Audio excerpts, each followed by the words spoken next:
האיטלקי של ירושלים, שהוא במקורו היה בית כנסת מעיירה קטנה ליד ונציה, שקראו לה וקוראים לה עד עכשיו קונליאנו ונטו.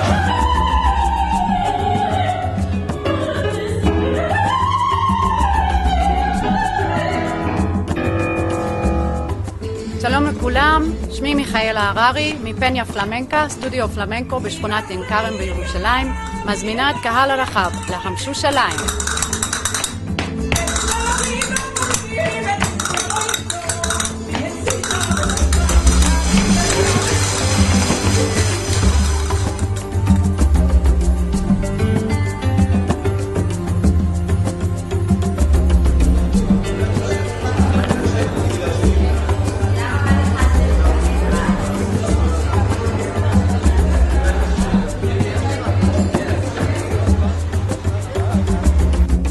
אנחנו פותחים את עונת החורף בירושלים, התחלנו בפסטיבל האבירים בעיר העתיקה וממשיכים אותו עם אירועי חמשושליים, 4 סופי שבוע, חמשוש רביעי למשפחות, כולם מזמינים שפע של הטבות במסעדות, ללנים בעיר וכמובן שפע של סיורים, אטרקציות וכל מוסדות העיר פתוחים עד השעה 1 בלילה.